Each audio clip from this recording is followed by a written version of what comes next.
Ela chegou na mansão do Silveira com uma sacola plástica nas mãos e um nó na garganta que teimava em não se desfazer. Ninguém abriu o portão, foi o interfone que destravou a fechadura com um estalo seco, como quem diz entre e não pergunte nada. A grama cortada demais, o silêncio de mármore, e o cheiro de perfume caro misturado com desdém, era um mundo que não a queria ali. Mas ela entrou mesmo assim, sem saber que aquela porta não só mudaria seu destino, como também o de toda aquela família. O que uma mulher como Maria, acostumada com o barulho das panelas e o cheiro de sabonete barato, poderia ensinar a um homem que passou a vida cercado de criados e títulos? E o que acontece quando alguém que já perdeu tudo é jogado num lugar onde tudo sobra, mas nada se sente? A resposta está no olhar do velho Henrique, o patriarca da casa, deitado numa cama de hospital no próprio quarto, preso ao seu próprio corpo e ao silêncio que construiu ao longo dos anos. A resposta está no fato de que, naquele lugar imenso, a única pessoa viva de verdade era ela. Maria olhou em volta como quem entra numa igreja sem fé. As escadas eram largas demais, os quadros exibiam rostos que nunca sorriram e, ainda assim, tudo parecia vazio. A funcionária que a recebeu não ofereceu um copo d'água, nem um boa tarde. Só apontou o quarto e disse, sem sequer encará-la: "O velho não fala muito. Mas você só precisa cuidar. Não se meta." Maria apenas assentiu. Não era de falar mesmo. Seu jeito era com o toque, com o tempo, com as coisas pequenas que ninguém vê. E talvez fosse por isso que o velho Henrique, mesmo com os olhos cerrados e o peito afando, estremeceu levemente quando ela encostou os dedos em sua mão. O quarto era escuro, mas ela acendeu a luz com a delicadeza de quem acende uma vela em um velório. Sentou-se ao lado dele, em silêncio. E sem saber por quê, começou a cantar baixinho uma canção antiga, daquelas que só as avós sabiam. Lá fora, a mansão seguia muda. Mas ali dentro, alguma coisa, algo esquecido e quebrado, começava a respirar de novo. Maria voltou no dia seguinte antes do sol nascer. O motorista da casa nem disfarçava o incômodo quando a deixava no portão. Às vezes, acelerava antes mesmo que ela fechasse a porta. Já dentro da mansão, era como se sua presença riscasse o chão com um lápis invisível. Ela passava, mas ninguém parecia enxergá-la. A funcionária do dia anterior não deu bom dia. Só entregou os remédios e apontou com a cabeça. Ele dormiu mal. No quarto, o velho Henrique ainda respirava com esforço. Seus olhos continuavam fechados, mas havia algo diferente, uma leveza no canto da boca, quase imperceptível. Maria encostou os dedos nos lençóis, tirou do bolso um pedaço de pano amassado e enxugou a testa dele. Depois puxou a cadeira, sentou e começou de novo. A mesma canção. Sem palavras, só o assobio e o ritmo de quem não tem pressa. Uma melodia que, em outro tempo, talvez tivesse sido cantada em rede no sertão, com cheiro de café e terra molhada. Durante 3 dias, ela repetiu esse ritual. Chegava cedo, arrumava o quarto, limpava as mãos do Sr. Henrique, dava banho com a delicadeza de quem cuida de um recém-nascido, e, no fim, assobiava a mesma canção. À noite, voltava para casa, um quarto nos fundos de um sobrado no Jardim Colombo, onde dividia a cozinha com uma vizinha ranzinza e criava 2 sobrinhos como se fossem filhos. Não contava nada a ninguém. Seu trabalho não cabia em palavras. No quarto do patriarca, ninguém notava, mas as plantas na janela estavam mais verdes. A luz parecia entrar com mais suavidade. E o silêncio, embora ainda presente, não parecia mais tão frio. No 5º dia, algo aconteceu. Quando Maria se aproximou da cama e começou a assobiar, Henrique abriu os olhos. Devagar, como quem retorna de muito longe. Ela parou no mesmo instante, surpresa. Ele mexeu os lábios, mas não saiu som. Ainda assim, os olhos dele buscaram os dela. E ficaram ali, presos, por segundos longos demais para serem casuais. Quando ela tentou se afastar, a mão dele, até então imóvel, apertou de leve os lençóis. Maria congelou. Aquilo era um pedido, ou talvez um agradecimento. Ela apenas assentiu, sentou de novo e retomou a canção. Na tarde seguinte, os filhos do velho apareceram. Um casal elegante, bem vestidos, falando alto demais para quem não ouve e rápido demais para quem não sente. Ela os cumprimentou com respeito, mas eles a ignoraram como se fosse uma sombra. Passaram 15 minutos no quarto com o pai, saíram dizendo que ele não melhorava e foram embora no mesmo carro importado. Maria ficou em silêncio, mas notou. Henrique não mexeu um músculo durante a visita. E, depois que eles saíram, seus olhos voltaram a se abrir. Ela começou a levar pequenos objetos pessoais para o quarto. Um rádio de pilha, uma toalha bordada pela mãe, uma garrafinha com perfume de lavanda. Com o tempo, passou a ler em voz alta pedaços de cartas antigas, inventadas ali na hora. Criava histórias de um passado que o velho talvez nem tivesse vivido. Mas, a cada palavra, os olhos dele piscavam como quem se lembrava. Como se ela estivesse devolvendo memórias que o tempo tinha apagado com descuido. Uma enfermeira contratada pela família a observava de longe. Tinha anotado em seu caderno que Henrique estava reagindo melhor nas horas em que Maria ficava no quarto. Até comentou com um dos filhos, que apenas fez um gesto de desdém.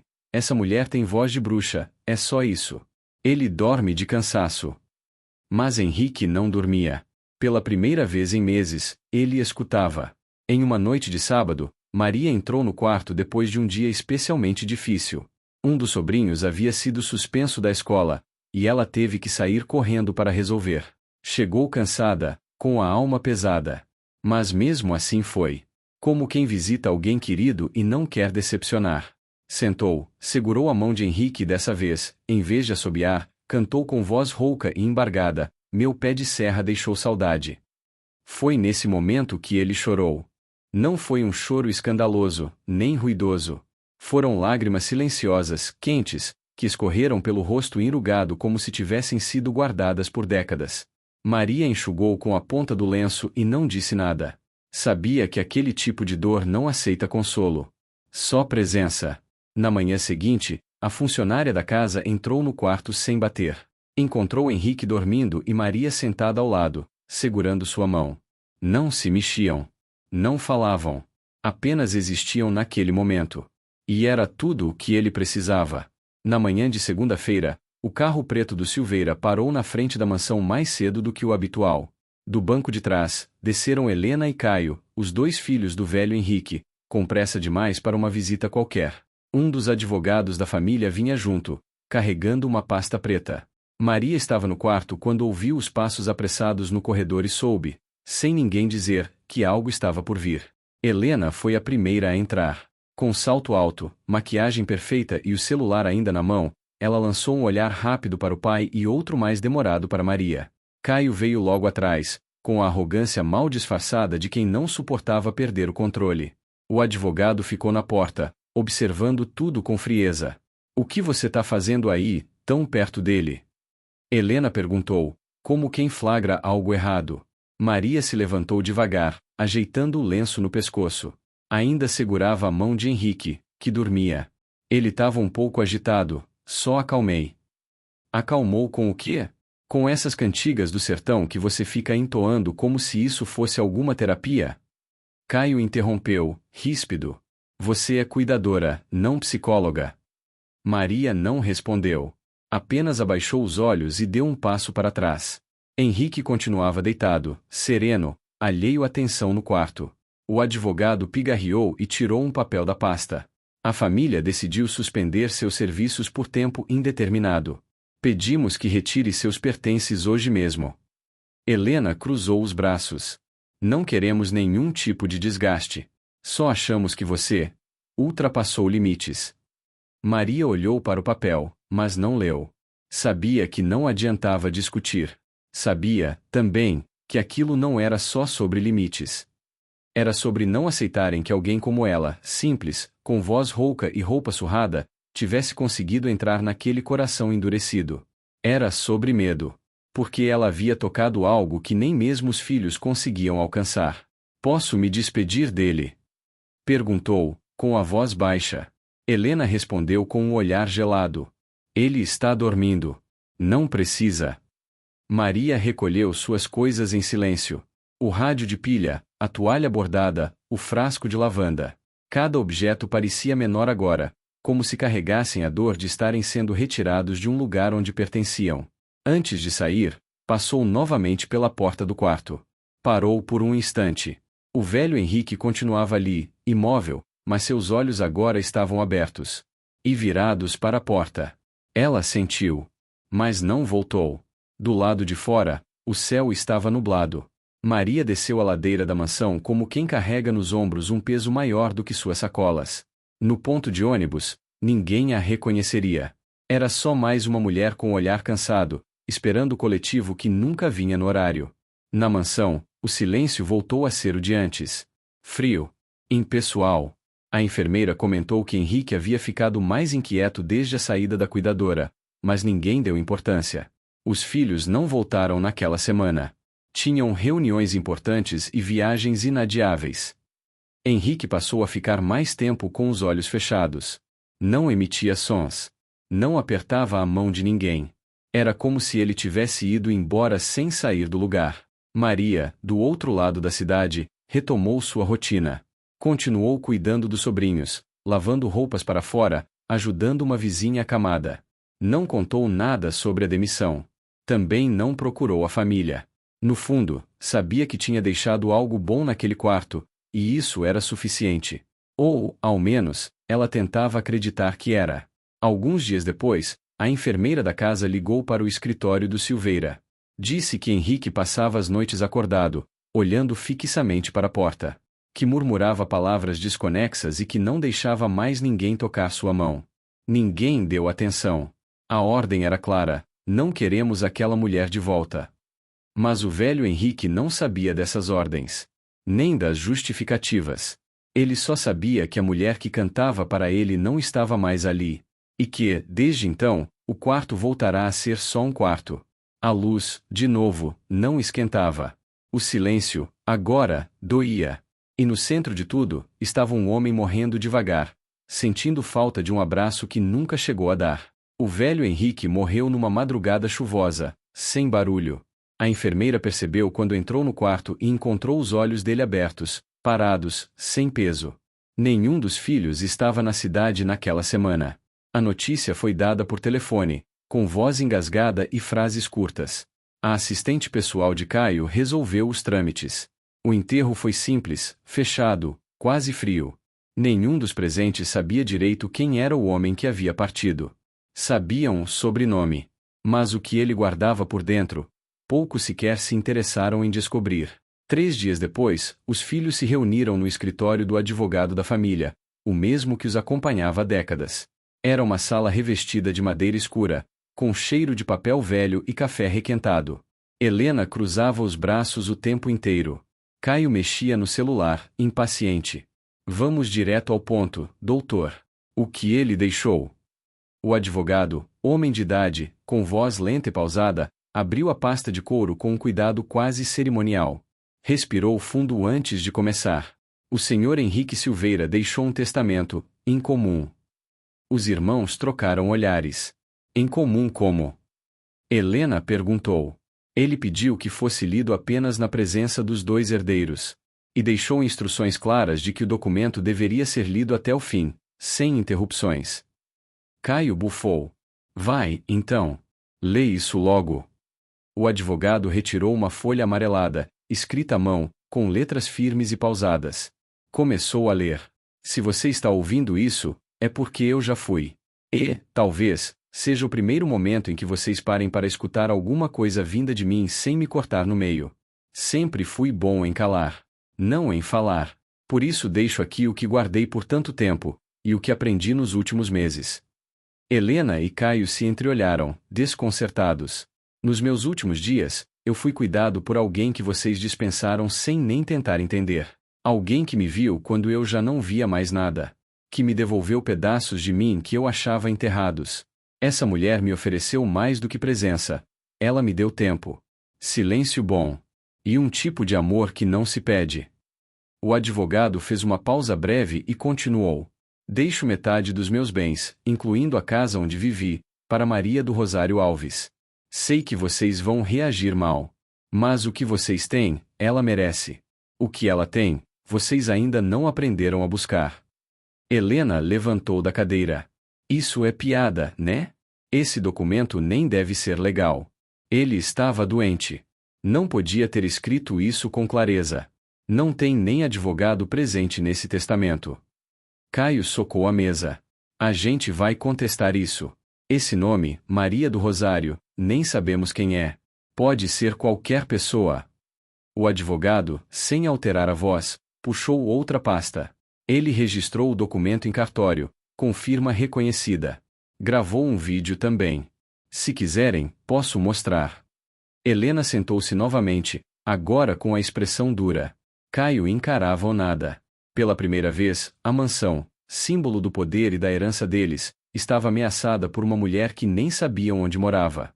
A gente precisa achar essa mulher. Helena disse, seca. E rápido. Caio completou. Antes que ela apareça e vire mártir de internet. O advogado apenas fechou a pasta. Boa sorte. Porque nem eu sei onde ela está. Eles nunca se preocuparam em saber de onde Maria vinha.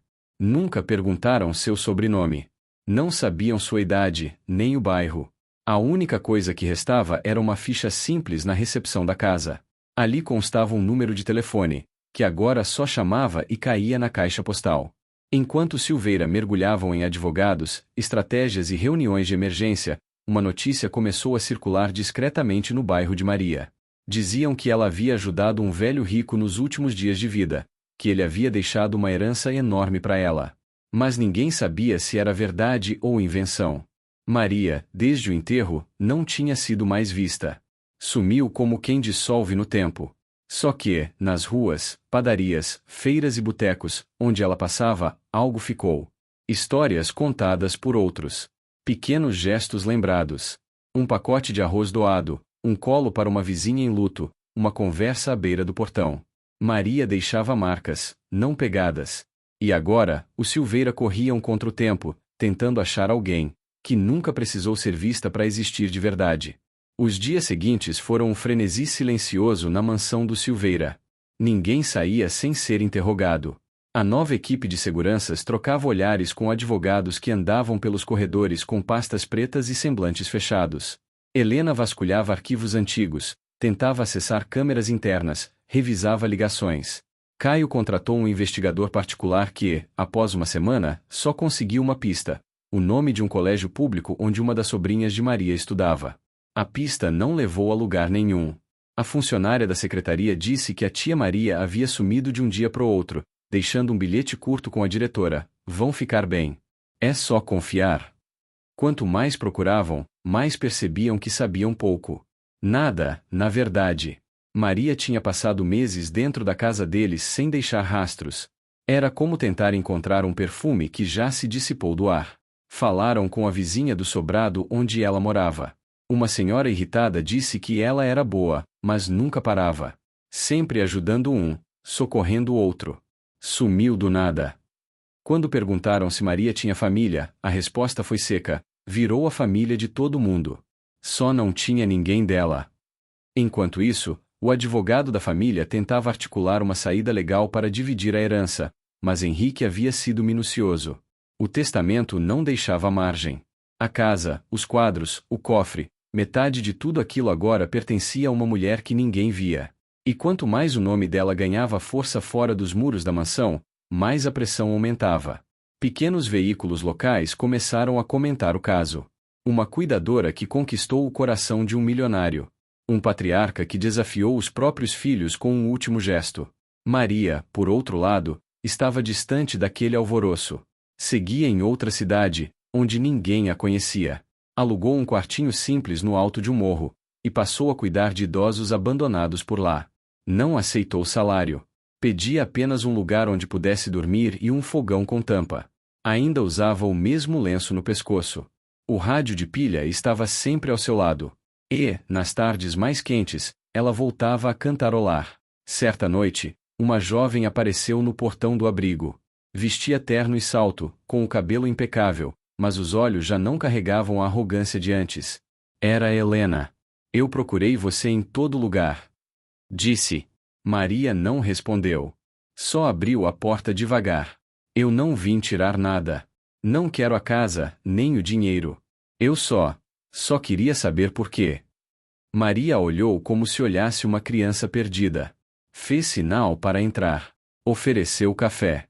Helena sentou na cadeira de madeira, incômoda, deslocada, mas sem coragem de ir embora. Ele nunca chorou. Nem quando a mãe morreu. Nunca me abraçou. E de repente aparece você. E ele muda. Por que você? Maria não sorriu. Apenas falou baixo. Porque eu não pedi nada dele. Só fiquei. Helena abaixou os olhos. Nunca alguém tinha dito algo tão simples e tão cortante ao mesmo tempo. Ele te deixou metade da vida dele. E você sumiu. Não quis nada. Porque o que ele me deu, já tá comigo. O silêncio entre elas durou minutos. Do lado de fora, o vento batia nos varais. A vida continuava. Antes de ir embora, Helena hesitou na porta. Você quer mesmo ficar aqui? Maria fez que sim. Aqui ainda tem gente invisível. Gente que ninguém olha. Eu sei lidar com isso. Helena saiu sem dizer mais nada. No carro, chorou pela primeira vez em anos. Não sabia se de dor, alívio ou vergonha. Talvez de tudo junto. Dias depois, chegou uma carta na mansão. Não tinha remetente, só uma letra simples, no envelope. Era de Maria. Dentro, um bilhete. Deixo a casa para vocês. Não preciso de paredes grandes para me sentir viva. Só peço que cuidem de alguém, um dia, sem esperar nada de volta.